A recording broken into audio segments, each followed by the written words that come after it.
Hi everybody, it's Rebecca Caro here from Row Perfect, and we're here on another rowing chat. Today I have two guests with me, Charlie Simpson and Jim Flood. Welcome, guys. Thank you.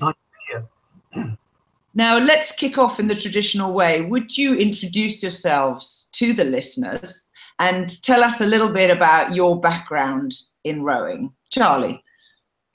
Yes, so I began rowing about 30 years ago. When I was about 9, I took up coxing. My family on both sides were very involved in rowing in Scotland. And from that, I got into rowing myself, and I had a fairly successful career as a lightweight rower up to about sort of national standard. And when I was 20, I got into coaching alongside studying for an academic degree in sport and exercise science. But all the time, my studies were sort of more about rowing and less about the wider aspects of sport and exercise science. And while studying, it took me from the UK over to America, then to Australia, and then I've now returned back to the UK, and I teach in sport and exercise science at the department at Oxford Brookes, where I teach exercise physiology and sport nutrition. And alongside with that, I have some research interests and consultancy interests that carry on with rowing. But for the moment, I'm not doing any coaching, but I keep an active involvement with the rowing scene in the south of England. Jim. I started rowing over 50 years ago when I went to Durham University and spent 3 very exciting years in this, what for me was a new sport. Previously, I'd been a swimmer, and I think I was a bit miffed. I wasn't picked for the university team in the first week, so I tried rowing, and that was it. And I ended up rowing in Durham County 8, but then I started work and got very busy and left rowing for quite a long time. Although I became involved in lots of other coaching. I was already a swimming coach, and I got involved in coaching rugby and soccer. So coaching was something that I enjoyed doing on a part-time basis. I came back to rowing in my mid-40s when I was living in Nottingham, and it was very convenient. Got involved with what was called the vets, now the masters scene. And because of my background in coaching, got interested in that aspect of it, took my coaching qualifications, got involved with British Rowing in developing their new suite of courses, writing material for them, and then also got involved with FISA.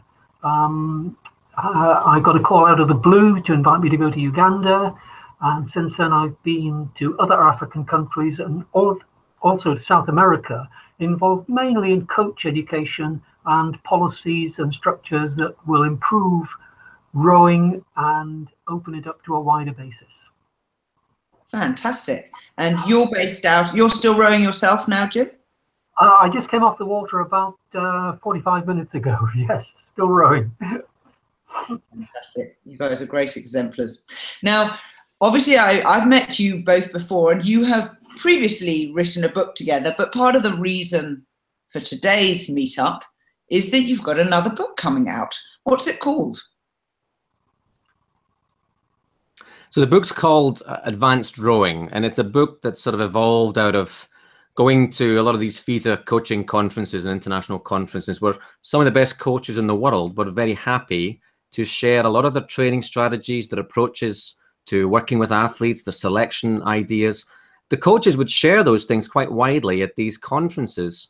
But the difficulty of a presentation like that style is you're often left wanting more. You want to see more of the detail. You want a bit more time with the coach to ask them more probing questions. So we had the idea that if coaches are happy to share all this information, and a lot of that information doesn't get beyond those FISA conferences to the average coach and the average rower, we thought, well, why don't we just ask these very open-minded, willing sharing coaches to tell us more about the detail of these presentations. And what a wonderful idea. I'm an amateur coach. I have a lowly certificate in something, and I practice a bit. But I've always thought that professional coaches had a different, I suppose, layer of knowledge and insight and expertise that I didn't have. And of course, like you, going to conferences and you hear these people speak gives you a really good idea of some of the principles that each individual holds dear. So, Jim, how did you go about organising, finding the sort of coaches who were happy to share their ideas? Well, can I just answer a little bit about the previous question about why we wrote the book? And really it comes from the kind of conversations that Charlie and I have regularly when we are endlessly curious about this process of coaching, endlessly interested in the different ways in which it's done, and frustrated by the lack of curiosity and the lack of excitement which we sometimes see in club coaches. So it was really to shake up the world a bit, which is something we're quite interested in. But we went to top coaches because these are the people that these are the people that ordinary coaches believe have the magic secrets, the secret of success. How do they do it? Now, we thought we would reveal that, even though we strongly suspected that the top coaches are just doing pretty well what most of us do, but rather better. And to a certain extent, that turned out to be the case, although we found some very other interesting aspects as well. So why did you personally, Jim, need to write this book? Well, I've always had a need to write. I've been an academic engineer, so writing has been part of my world. So moving into rowing, I still have that need to explore things through the written word. And it was also a sense of dissatisfaction with lots of the coaching structures and a degree of arrogance that with a very limited background, I could tell people how to do it better. Tell me about some people will be unfamiliar with the phrase coaching structures. Can you explain what they are? Well, if we take club structures, we take beginners in, sometimes on learn to row courses now, and we take them through then a development squad and then into one of the squads. And the process and the kind of experience that those athletes have is often, in my experience, and I visit a lot of clubs as a British rowing coach educator, and I see a lot of coaches in action. And what I see is often a relatively poor experience. So that's at the club level. I think the next structure up is how athletes progress beyond club level, and those structures interested us as well. And those are the kind of conversations I've had with rowing federations in Africa, but mainly in Argentina, Chile, and Uruguay. So you mentioned your dissatisfaction with coaching structures. What are the symptoms of a coaching structure in a club that isn't working? Generally, a poor retention rate is one very common case. Generally, people standing around being unsure what to do, and a feeling that if they turn up, they might or might not get a row. They might get to just sit on an erg for the session, and a feeling that they turn up not knowing, without a program, without a clear set of objectives. And taking that down, that step one, if taking a slightly less step lower, and in an actual coaching itself, the athletes not being clear about what the objective of the session is. And even if that objective isn't met or it changes, having a debrief about the extent to which the objective was met, and if not, why not. So that internal structure of the coaching process. So that could be as simple as a coach saying, right, today we're focusing on feathering. Exactly. And the athletes then can say, we know today we're working on that. And the other index for me is the extent to the balance between the amount of talking done by the coach and the amount of talking done by the athletes. Because in worst case examples, it's only the coach that talks and only the athletes that listen. And now that's a very interesting point, because I know that in different countries there are different natural styles of coaching, and equally, you know, teaching children is different from teaching young adults and different from teaching older adults. Now, Charlie, you have experience in the States. Am I right that in the US university system, it is very much more that the coach tells you what to do, and as an athlete, you do as you're told?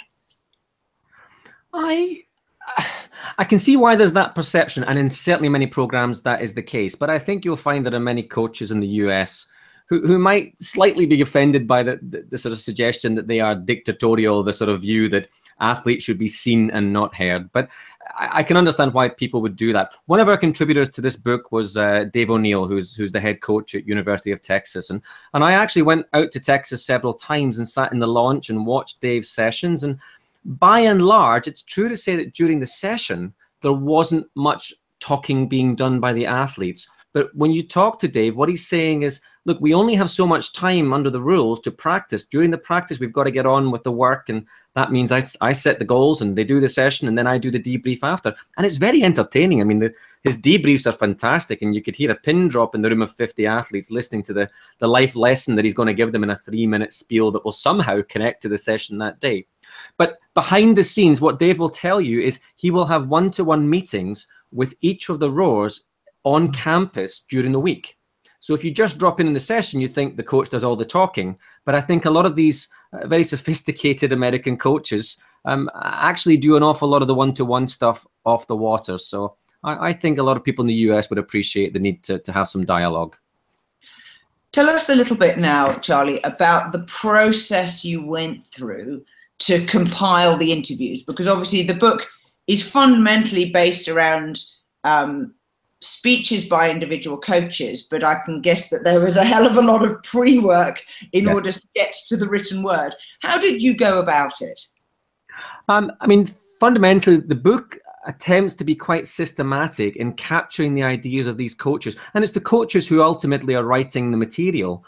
We do an editing job to try to make sure that everything can be understood by the reader in a sort of consistent way. But each of the chapters, and I should sort of clarify, the book is in 3 sections. The first section is a series of 4 chapters written by international level coaches. So in that section, we've got Noel Donaldson from New Zealand, Johan Floden, who's the coach in Norway, Simon Cox, who was the head coach in Switzerland for a while and is now in the Czech Republic, and Tom Poulsen, who for a long time was the head coach of Danish rowing. Second section, we have national level coaches. So this is where we've got good club and university team coaches. And so these are people who are working with the next group that would probably move into the national team. So we've got Ben Lewis talking about Thames Rowing Club in London, and they were very successful over the last few years, winning the club events at Henley. Dave O'Neill from University of Texas to talk about particularly female collegiate rowing in the US. And Mark Fangan-Hall, who at the time of writing was at Mercantile in Melbourne. Subsequently, he's now back coaching in Eton College in England.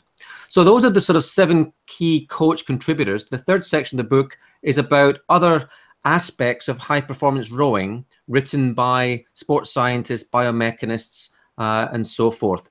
To be clear on the coaching chapters, there were 8 themes that we asked all the coaches to structure their answers around. They were training environment, the training and conditioning programs, and so every coach gives us a sample of their training, athlete selection and talent development, coach and athlete relationship, their approach to technique, their use of support services and technology in the rowing program, a little bit on fine-tuning for racing, and possibly one of the ones that we most enjoy, the final section, was about blue sky thinking. What would these coaches do with a sort of money, no object, blank check to make their rowing program better? That's a great range of topics to talk about. So Jim, which were the interviews that you took, and give us a little insight into one person and what you learned from him or her? Sadly, we had approached, I think, 3 women coaches, 2 of whom agreed to contribute, but in the end found their workload was too high. So sadly, it is all about male coaches. 2 coaches come to mind in terms of 3 factors. And one is Tom Poulsen, the other is Johan Flodin, both Denmark and Norway respectively. Small population, resources equivalent to, let's say, a reasonable metropolitan city rowing club, no more. And yet what they achieve is incredible. They're punching miles above their weight. Their water is frozen over for anything up to 2 months of the year. And they generally drive the boat trailer themselves to international events in Europe. So they're on a shoestring. So we were particularly interested in what they do. Well, Tom Poulsen describes himself as spending a lot of energy listening to his rowers and getting to know them quite intimately and finding out how to make them work together and go fast together. That was interesting. Johan Flodin was very similar in many respects, in that he talked about this process of coaching very much as an interaction between 2 people.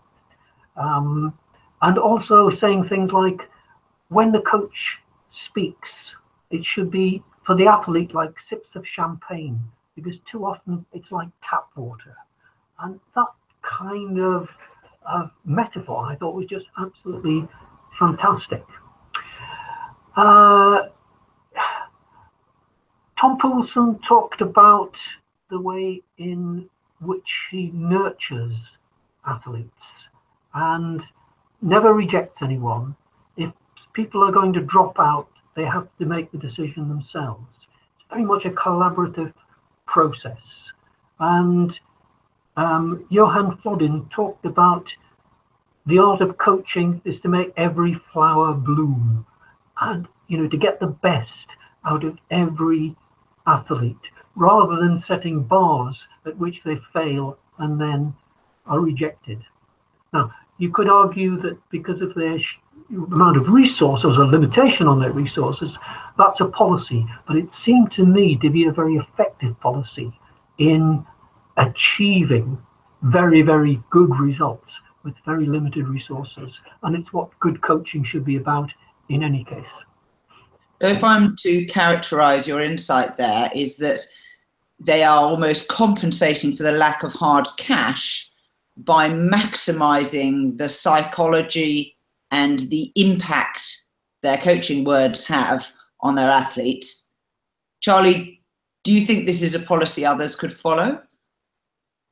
I think there's lots of room, and I certainly think in most club programs, there's an awful lot of room to improve the efficiency of time use. And of course, the efficiency of funds. I mean, you'll find many a club in this country where the rowers moan about not having access to the top end packers or Philippes, and why do they have to row with, certain old boats. And I think what you get from these Scandinavian programs as well is sort of a willingness not to let the things that they don't have that other very well-funded nations, Britain being one, and that came out plenty of times in the interview, but not to let the things that they don't have be an excuse not to do well. I really thought that was neat. And I didn't appreciate, I have to say, I didn't appreciate how big the difference was to some of these national federations that are still winning Olympic medals, how big the difference in funding actually is. And especially when you compare it to many well-funded British club teams. Actually, the capability of many of our British clubs, especially in the south of England, is probably better than some of these national teams. And yet that you can achieve so much on so little. And I think that's an issue, mindset for many athletes across all ranges. It starts at the juniors and it goes all the way through to the masters. People who say, if only we had a better boat, if only we had better facilities, if only we had a better river. Tom Poulsen tells a nice tale that they row on a lake outside Copenhagen, which is about 2 kilometers long. And they think that's perfectly long enough distance, because every 2K you can either stop and have a break, but what Tom says is often they'll be doing time trials, 6K time trials, and they don't stop the clock when they turn. So they have to learn to turn the boat as fast as possible. So you've got the Olympic champions in the lightweight 4 back in 96 turning their boat 180 degrees in 16 seconds. And I think that would be something to see. But you make use of the situation that you have and you make it good. Yes, I do think that mindset of everybody pitching in to help and make a good outcome is a very strong part of good community rowing clubs across the world. We run a Facebook group called Masters Rowing International. And this past week, there was a photograph uploaded from a club, I think in the US, showing everybody sanding down their boats and filling in little dings and cracks. And I think using T-cups to improve the surface of the boat and going over and replacing, missing parts and things. And obviously, it's just labour on the part of the athletes. But as the lady pointed out, we've spent a lot of money building a shiny new boathouse and we haven't got any money for other things at the moment. Yes. Now, I know that athletes, particularly in rowing, get to a point where they start to research. The bug begins to bite. They start to get very interested and ask questions. And as coaches and for athletes yourselves, I'm sure you know and you have seen people get to this point of wanting to read, wanting to learn more, wanting to listen to podcasts like this. But you can't learn rowing from a book. So what can the reader hope to take away from reading Advanced Rowing? Jim? A sense that coaching is a process of experiments. And here I quote Noel Donaldson, who describes himself, and still in very enthusiastic terms, as still experimenting, still learning.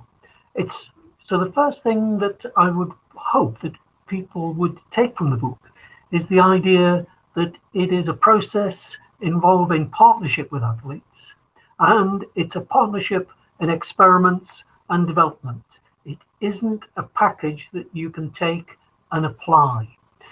There are lots of ideas and lots of resources, particularly in terms of training programs. And I would be disappointed if some coaches took those and applied them slavishly because they are at top level.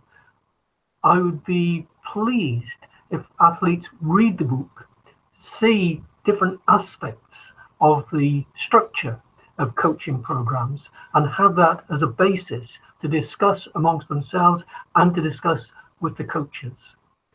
So it is, I would like the athletes to get from the book a sense of empowerment about their involvement in the coaching process. Certainly, I was impressed by the detail. You've got actual whole weeks of training set in detail. I think you've mentioned Noel Donaldson, but he has a training intensities chart that in itself, I think, is a reason to buy the book, because it's very clear and it explains to me exactly what you're doing and what it does to your body, and why obviously you want that.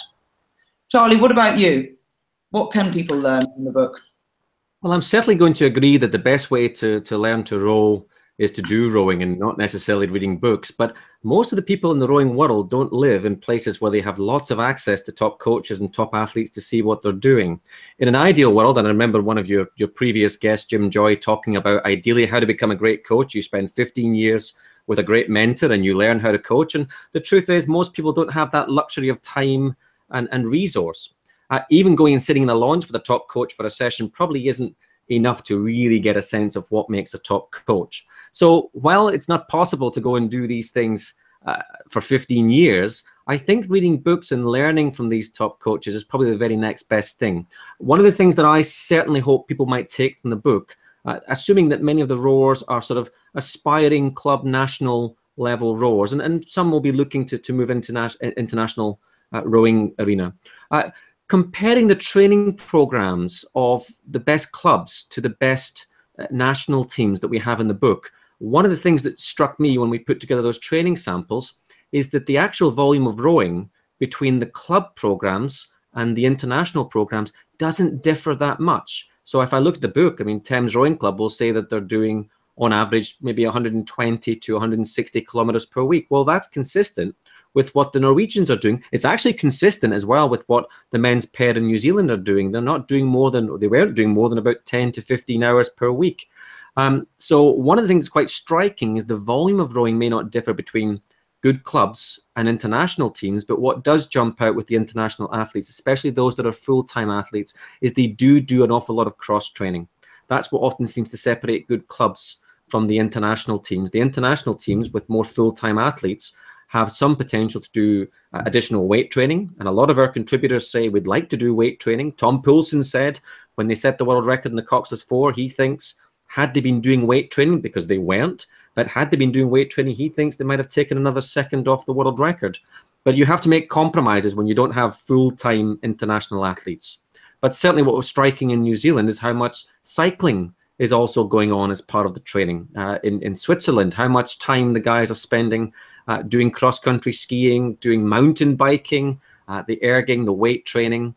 Swimming was a big feature as well of what Simon was telling us about what he was doing with the Swiss. So that's one example that I think it's very possible for people to juxtapose good club training against good international team training and spot the difference so that they can find out where the efficiencies lie that they can apply to their own setting.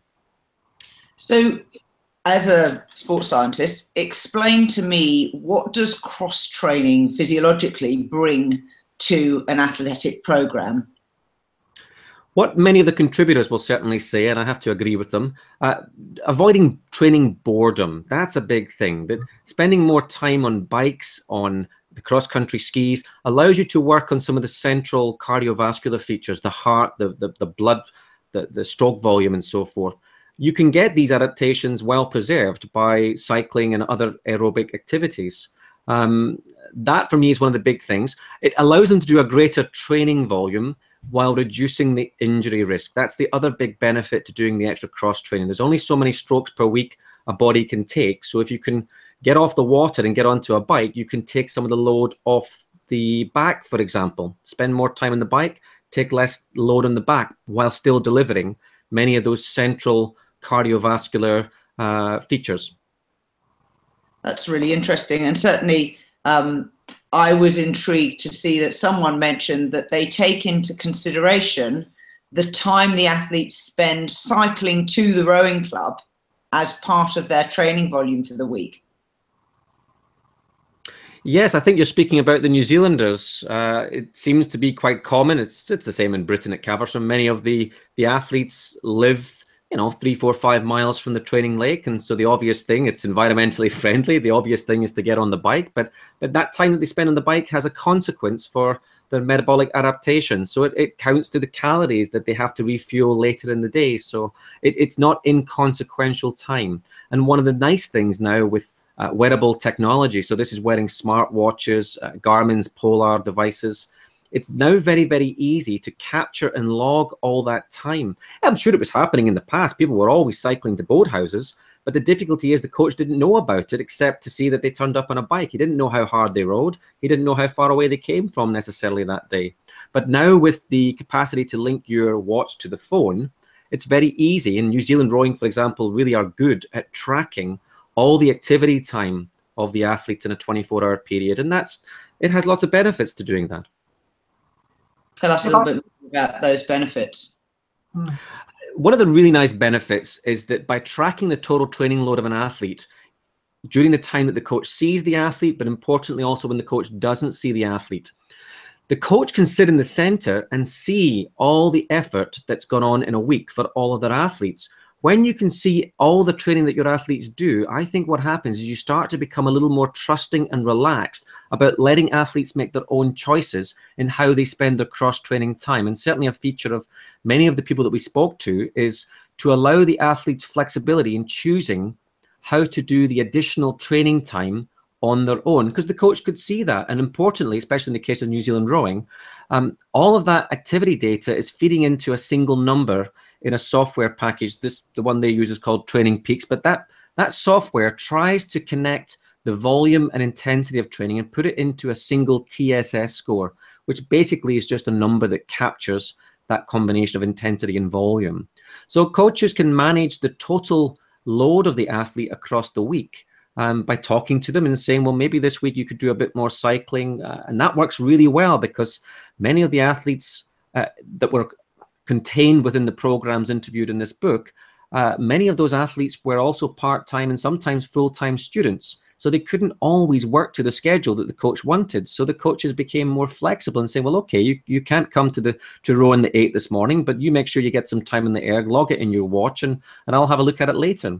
And meanwhile, the other athletes go off and do training in fours, pairs, or other cross training. So being able to capture all that data very easily, I say very easily, that's probably not fair. There's a lot of sports scientists running around probably tearing their hair out trying to get the data off people who don't connect their watches or forget to put the heart rate monitor on that day. But it does give an awful lot of information. And I'll close the point by saying one of the privileges of my job is through the universities. I can see an awful lot of the research journals that are being published that are difficult for the average coach who doesn't pay thousands of pounds to buy journals in universities. They can't see. And one of the things that would probably interest some of the listeners is to know that about 3 weeks ago, there's a publication that's come out that reveals the entire training data for Bond and Murray over the last 4 years. So I can sit and look at the exact training volume, the exact training intensity distribution that they used across the season, across the last 4 years. What a fantastic resource to be able to just go and pull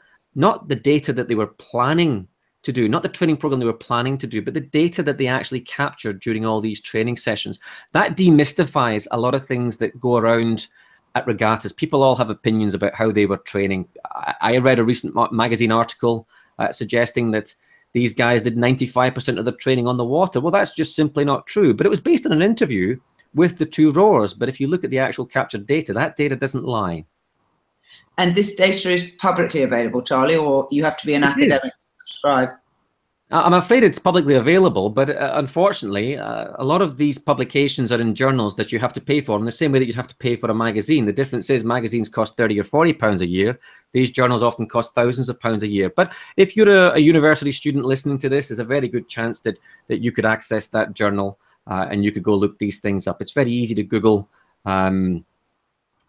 If you were to take the PubMed database, if you Googled PubMed and put the word rowing into the search engine, one of the first hits you're going to see is this study talking about how the top 2 New Zealand rowers have been training for the last 4 years. Very revealing and very public.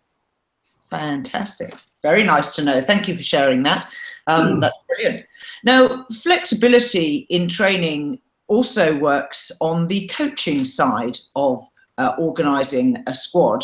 And so a head coach is often expected to write a training program for the entire club, but we all know that there are variations, not just in time availability, but also ability to endure training and sophistication of individuals' body types. How should head coaches allow variations for different crews and also the preferences of the other coaches within their team? Jim? Well, can I just add one point to the previous line of discussion, which was Dave O'Neill in the States gets his athletes running 20K a week, and he sees that as part of a weight management program and also less stress on the back, which was a point that Charlie very well made about cross-training. Okay, to answer the question then. First of all, a quote from Tom Poulsen. I plan for 5 weeks training, then negotiate each week with the athletes. Ultimately, they have to take responsibility for their own training.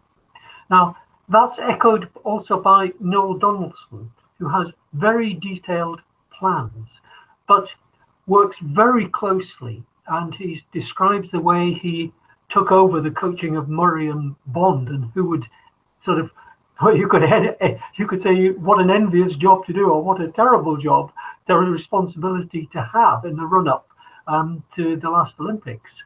But he establishes a partnership with them. So he has a program, he has a plan. The plan is then discussed, negotiated, and like any good plan, is subject to change. And when I'm talking to trainee coaches about training plans, I remind them of the military historian Clausewitz, who is famous for saying the first casualty of war is the battle plan. So the idea that you need a plan, but if you stick to it inflexibly, you will rarely get the intended results. It is an ongoing process where you're listening, you're observing, you're experimenting, and you're being flexible within that program to achieve the objectives. You might want need to change the objectives, but you should be measuring, have some sort of measures based on the objective you want to achieve. That's a great point. And I know Murray and Bond, in their book, which was published last year, were very vocal about a previous coaching regime before I think Noel Donaldson joined them, where one of them, his wife had a baby, and he wasn't allowed to leave training to go back to from Europe in order to be there for the birth of his child. Charlie, what do you think about how to enable flexibility in training from the point of view of a head coach to a group of coaches? To the other coaches, I mean, all of it's going to come down to trust at a certain point. How you build that trust, that comes over time. I think there has to be a shared vision. I think once the head coach, Ben Lewis talks quite a lot about this because he has to work with a lot of coaches at Thames Rowing Club. And I think probably what happens in the first instance is you tend to bring in people to help coach that have a like-minded view to you. So coaching teams tend to share a lot of the same views. But if you were coming into a team new, I certainly think if I was coming into a team as a guest coach or as an assistant coach, I would take a lot of time to listen to the head coach to see what it is that they want and hope that they would articulate clearly what it is that they want from technique. Technique's an interesting one, and we asked the contributors to talk about their technical approach, but I was quite keen, Jim shares this, that we didn't let the chapter become dominated by the coach writing about their views and technique, because it can go on for a long, long time. And so if I was an assistant coach coming into a new program, to sit and ask the coach, well, what's your approach to technique? I find that very difficult. To sit and listen for long periods to somebody's sort of general nuanced discussion of technique. Certainly when I was coaching, I wanted the girls that I was coaching, the last coaching position that I had, I wanted them to be clear about my view on rowing technique. So basically I asked them all to buy Volker Nolte's books. He's got some great books, Rowing Faster, and he's got some fantastic chapters in there on rowing technique. So basically, like I do with my classes, I said each week you're going to read a chapter. You're going to read the chapter on the catch this week. You're going to read the chapter on the finish the following week, blade work the next week. And by and large, those views represent my views. So I was very happy to say to the girls, well, look, you guys read this and see for yourself. That's what I want you to do. That's the power in books, I think, to use them to basically allow minds to share the same view. And so if I was a head coach, I would also be asking assistant coaches to look at the material. And I would say this sort of book is the kind of thing that would give you quite good insight into how you might want to organize your team. So you might say at this club, we're going to follow very much what they're doing at Thames, or at this club, we're going to follow very much the model of the Swiss rowing approach, because we think that's the closest to what works for us. So articulating in text is a really powerful thing, far more powerful, I think, than verbal exchange. That's a really great point. And it comes on to another thing which I've always been curious about, which is when clubs hire coaches, they obviously interview them. How do you think you should interview somebody to find out whether or not they will fit with the pattern of technique that your club works towards? Okay, well, I'll take that one. I think the interview process is quite fascinating at many levels, because in one part it's an inquisition where the interviewers are interrogating the potential coach. I think the scenario is much better if they see it as a dialogue, which gives an opportunity to explore ideas rather than just answer very specific questions. But I think it will depend on the extent to which the managers of the club in question are happy with the environment, with the atmosphere, with the progress and the achievements of the club, and the extent to which they're looking for change. And I think that will determine the kind of personality and kind of experience they're looking for.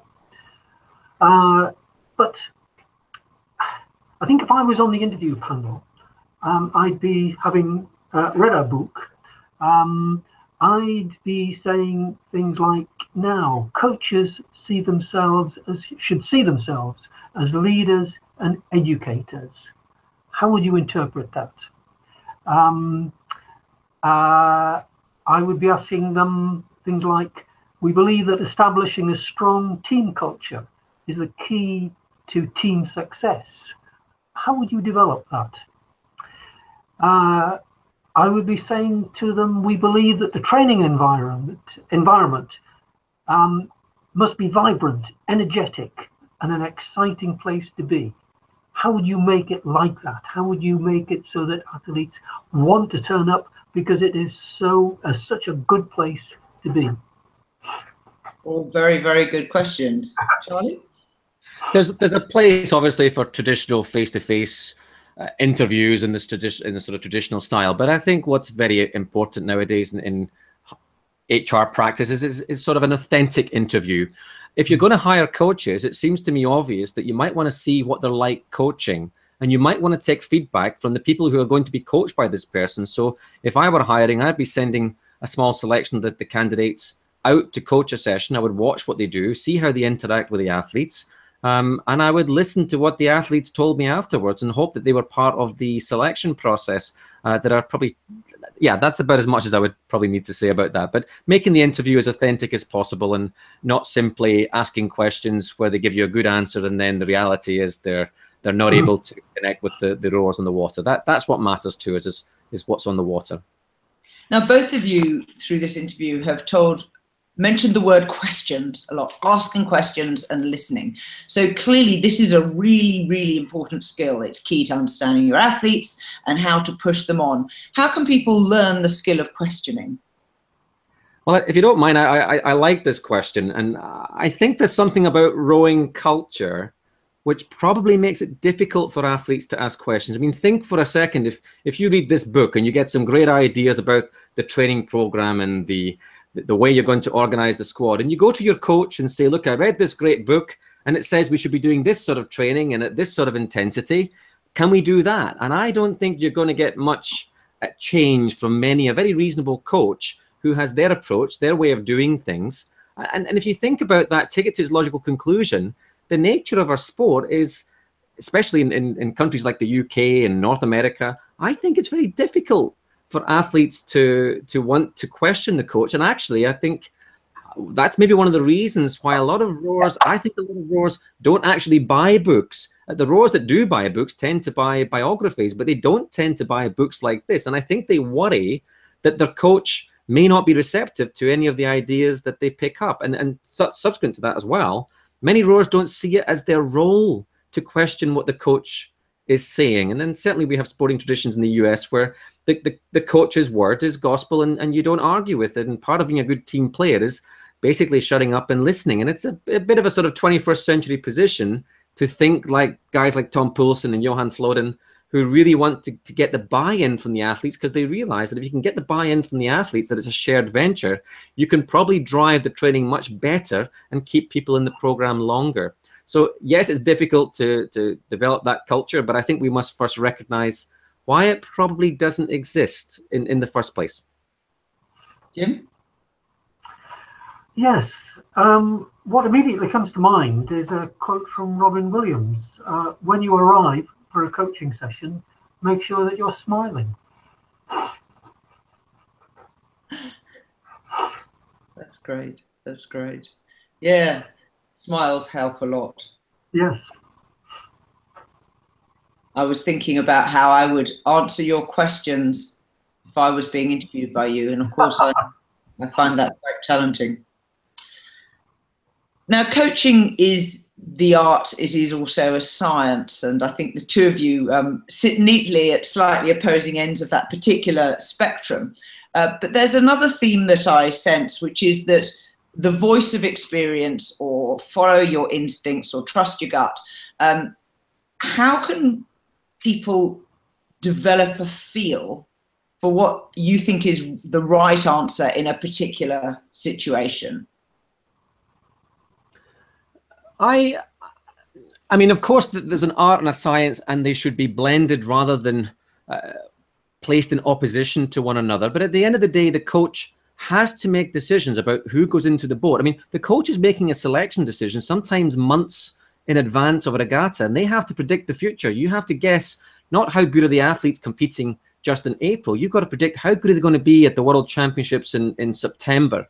So there has to be an element of art. The science will never give you that level of sort of predictive accuracy. One of the themes that really comes out in the book, and I'm happy to offer this with my science hat on, but one of the themes that really comes out in the book is you can paralyze yourself trying to be scientific, trying to take lots of measurements, putting force sensors on the boat, adding heart rate monitors and so forth. I certainly have the experience of the sort of anxiety of when I sit on my rowing machine and I press start on my little Polar watch to record the session, and suddenly it says battery too low and it's not going to record the session. I have this sort of moment of existential crisis where I say, do I really want to do this session? Because if it's not going to be recorded in my watch, then maybe it didn't really happen. And it reminds me that at times you can wrap yourself too much up in the science. And I think the best coaches see the value of bringing in experts. They talk extensively in the chapter about who they bring in, how they bring them in. But all of them, I think, do say, you know, you've got to at some point use these things to inform process, but not dictate the outcomes. That's really important. Ultimately, I'm going to suggest that it's the art and science that are a balance. But I think ultimately, at the end of the day, you've got to make sure the science doesn't overtake the art to the point that it paralyzes you, because there are many things that the science will just never give you answers to, such as who is going to be the best crew on that race day 2 months in advance. You have to make a gut decision at the end of the day, and experience gives you confidence in that prediction. Jim? I would endorse all that Charlie says there. And what came out of most of the interviews was that this balance between the art and the science was something that exercised the minds of all of the coaches we interviewed. They all wanted data about performance, whether it was on the erg or whether it was from data obtained by sensors in the boat. But they also were aware that there was an element of their coach's eye and judgment about what combination would go fast. Tom Poulsen looked at the pair that won the 2012 double, lightweight double, the 2012 Olympics. And he said within a week of them being paired, he knew that they were going to go fast. And that was in spite of one of the rowers, Mads Rasmussen, being relatively small and having a relatively poor erg score. So it's sometimes being able to trust that intuition, which I think requires the confidence and self-belief. Now, data obviously is something that's coming more and more prominent and accessible to the club rower, the masters rower, the amateur enthusiastic volunteer coach. Tell me a little bit about what you think are the main things that can easily be collected in terms of data points and also be interpreted by someone who is new to data analysis. Charlie, do you want to kick this one off? Oh, I love this one. It's very easy to capture a whole host of metrics. Capturing the data and doing it cheaply these days isn't the hard bit. The interpretation is the really hard bit. In fact, with things like measuring acceleration in the boat. So most people have a smartphone. You can very easily download apps. You've interviewed people in the past who do exactly this, and you can generate acceleration curves. You can generate force curves on the rope perfect ergometer and so forth. Very easy to capture the data. Interpreting the data in a valid way is the challenge. And that was why we invited Connie Draper in the third section of the book to come and tell us a little bit more about the interpretation of the data. And she makes a big point about learning to make sure your data is valid before you get too far into the interpretation, making sure you put your accelerometer the right way around, for example. It's often the case that people just put things in a boat, imagine that the data must be right because they're looking at it for the first time, they're trying to interpret it, and it can be a challenge. The simple truth is you could write a whole book on how to interpret the data. The challenge for people at the moment is to make sure at least the data that you're collecting is being collected in a systematic and accurate way. We are currently running a project with our undergraduate and postgraduate students where we give them all smartwatches to wear for many weeks. And I want to make sure that they are at least capable of accurately logging their data. So when many of these students that I have are part of the Oxford Brookes rowing team, and so if they're going to log their training data to try to capture what proportion of the training time is a high intensity or low intensity, what I say is, well, you've got to make sure you at least start the watch when you push off from the dock, and you've got to stop the watch when you come back into the dock, because the number of times I see a data file where the person has left the watch running for many minutes after the session, and then suddenly you've got 100%, 99, 98% of your time being spent at a low intensity, despite the fact that the session that day was a high intensity interval session. And it just reflects that people didn't learn how to capture the data accurately. So getting good kit, which doesn't need to cost a fortune, making sure you learn how to capture the data accurately, that's the very first thing. The important thing thereafter is to learn what that data means. And that's a whole nother discussion, but that's probably where the reading and looking at other experts and what they say about how they use the information. That we're still learning about those things. Sports science is still quite far behind in the interpretation, but we're very good at capturing the data. And if we can capture it accurately, we can do a lot of interesting things with it. Are we a long way behind other sports? Because you definitely hear about athletes who transition from rowing into other sports, and they come back with some quite interesting insights as to where rowing is lacking. Oh yeah, we're far behind sport. I mean, Formula One motorsport is the example of a sport that's light years ahead of where rowing is. Cycling is a good comparison. Cycling right now, a big buzz is, there's two big buzzes in cycling that I can see. One is the use of power meters on the pedals, and we of course can measure power on the erg, but it's not so easy to do it on the water. You can spend money for smart oars, you can get transducers, but it's beginning to sort of infiltrate a lot of well-funded teams. But how well that data is being used, I'm not so sure at this point. Connie certainly has views on that she shares in the chapter. But the other thing that I see in cycling that's really exciting to me, as somebody who spends a lot of time not on the water but on the rowing machine, I really like these sort of immersive training environments. So Zwift is a company that basically runs sort of gamified cycling. So you can sit on your turbo trainer at home and compete on a whole range of Olympic type cycling road race circuits against other real cyclists using the power data that you can take off your turbo trainer off your SRM cranks. So there's some really exciting things happening to try to make that indoor monotonous training a lot more fun. But cycling, unfortunately, they've got the money. There's a lot more money in cycling. Rowing just isn't a sport where there's a heck of a lot of commercial potential. We need more rowers. There's a good interview with Hamish Bond, who has switched to cycling, having stopped rowing, and he is fascinated clearly by aerodynamics and seeing how he can get speed improvements just by being more efficient through fluid dynamics. Jim, where do you see the advantages? Well, I see the advantages at quite a basic level, because with a very simple app now on a phone, you can actually measure boat speed in meters per second in real time. And to have the cocks just calling that out so that the crew are very aware of their boat speed and what they're doing to achieve that, and any changes they make. And quite typically in the early stages of development, they'll put the rate up and find that they go slower, which is a surprise because they think they're going faster. So that continuous feedback of the boat speed and the effectiveness of the strokes, I think, is an incredibly powerful learning tool for people in the early stages of rowing development. And for me, it's actually transformed it.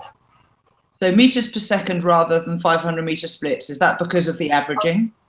Yeah, yes, I'm looking for, well, typically, I would set a crew a target, say, of being able to maintain 4 meters a second over a distance of 500 meters.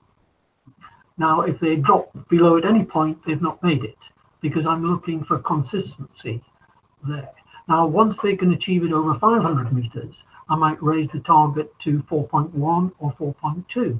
So we've got very clear objective targets to meet, and they've got to think about how they achieve that in terms of a combination of both fitness and technique. And very often, if they get the technique better, they're going to go faster. That's a very nice, straightforward goal. And I do agree. I mean, we made a new section on our blog, which is called about rowing data. Not so much on technology, but actually data, because we think it's a big area that a lot of people are just coming round to recognizing that they need to learn more about it, to be more familiar with it, and also to be more confident using it. You can also do what the top coaches do, which is predictive times. So you look at the times that you're going to need to win a specific regatta. So, for example, at my club, we looked at the meters per second speed our masters, novices would need to win the tideway. And we worked them up to that speed, and they came second by 1 second. Yes, so we have 2 resources. One is called Prognostic Times, and it's an ebook, and it explains how to set a prognostic and to work to it. And the other one was an interesting insight from a very long time ago from a talented athlete called Yuri Janssen, who won a silver medal at, I think, the '96 Olympics. And he was a very early advocate of power, measuring the amount of power he could put into a rowing stroke in his training. And he actually used the early row perfect using actually joules, which is what's his power is joules per second. So, and he figured out how much joules were needed to achieve the gold medal time, and then netted it back to his training and his ability to deliver power into spinning a flywheel.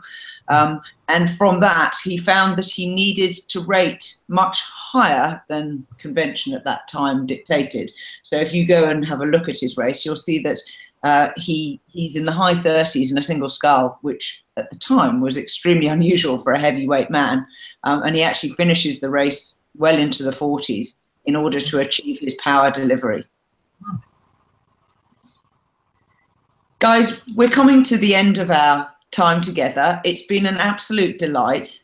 I'm really looking forward to hearing feedback from other people. I've already checked you out on Amazon. You've got a review from somebody that I already know. And I also need to tell the listeners that we have very generously received 4 copies of your book, which we are giving away in our monthly prize draw.